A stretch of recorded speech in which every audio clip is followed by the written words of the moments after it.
नमस्कार दोस्तों department of town and country planning, जिसको हम डीटीसीपी बोलते हैं, बहुत ही जल्दी गुरुग्राम की जो लाइसेंस्ड कॉलोनीज हैं उनमें डीएलएफ की तरह एक ड्राइव चलाने जा रहा है। दोस्तों, आपने अभी देखा होगा डीएलएफ फेज 3 में किस तरह से जो कमर्शियल एक्टिविटीज़ चल रही थी, इलीगल कमर्शियल एक्टिविटीज़, उनमें किस तरह से ताला जड़ दिया गया है। लगभग 19 प्रॉपर्टीज़ हैं जिसमें डीटीसीपी ने ताला लगा दिया है। दोस्तों, अब ऐसी एक मुहिम जो है वो गुड़गांव की लाइसेंस्ड कॉलोनीज में चलाने जा रही है डीटीसीपी, लेकिन ये इलीगल कंस्ट्रक्शन के लिए होगी, ना कि इलीगल आपका कमर्शियल के लिए।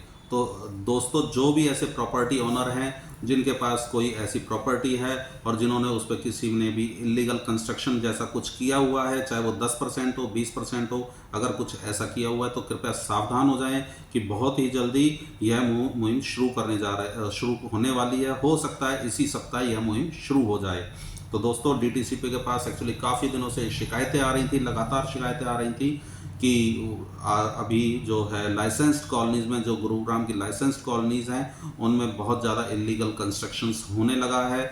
इलीगल कंस्ट्रक्शंस दिखाई दे रहा है 20%, 25%, 30% तक इलीगल कंस्ट्रक्शंस दिखाई दे रहा है।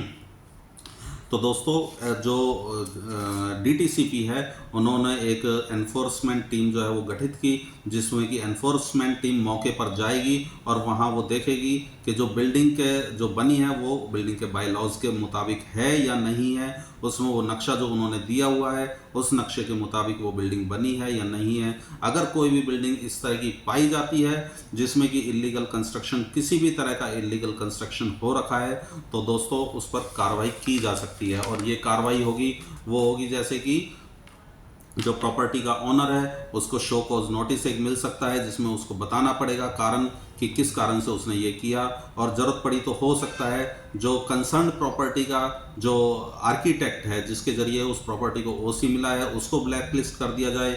और तीसरा ये भी हो सकता है कि उस पर्टिकुलर प्रॉपर्टी का ओसी जो है उसको विड्रॉल कर लिया जाए। तो दोस्तों, सावधान रहिएगा, इस तरह की मुहिम जो है वो इस हफ्ते शायद शुरू हो सकती है।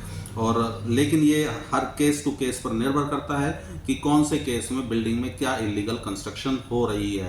तो ज़रूरी नहीं है कि ये तीनों ही चीज़ उस पर जो है गाज गिरेगी, हो सकता है उसको कुछ शो कॉज नोटिस दे करके ही उसको छोड़ दिया जाए, लेकिन फिर भी ये डिपेंड करता है कि उसमें कितनी इलीगल कंस्ट्रक्शन हो रखी है। दोस्तों, दूसरी एक चीज़, इसमें कई लोगों का कहना था, पूछना था कि आर्किटेक्ट को क्यों ब्लैक लिस्ट किया जा रहा है। तो उसका कारण ये है कि पिछले साल नवंबर में हरियाणा ने एक सेल्फ सर्टिफिकेशन को स्कीम जो है वो स्टार्ट करी थी, जिसमें जो आर्किटेक्ट है, अगर वो काउंसिल ऑफ आर्किटेक्चर में रजिस्टर्ड है, सीओए में रजिस्टर्ड है, तो वो किसी भी प्रॉपर्टी को, किसी भी मकान को वो ओसी दे सकता है सभी जरूरी कागजात के आधार पर।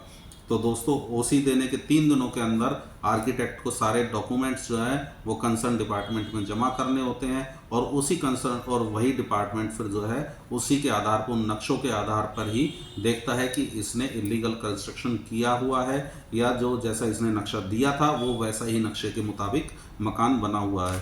तो दोस्तों, ऐसी ड्राइव जो है इस हफ्ते मोस्ट प्रॉब्ली शुरू होने जा रही है, तो कृपया सावधान रहिएगा। और दूसरी चीज़, अब बात आती है हमारी, तो कृपया इस चैनल को सब्सक्राइब जरूर कीजिएगा, इस वीडियो को ज़्यादा से ज़्यादा फॉरवर्ड कीजिएगा। हो सकता है ये आपके किसी दोस्त के काम आ जाए, किसी भाई के काम आ जाए।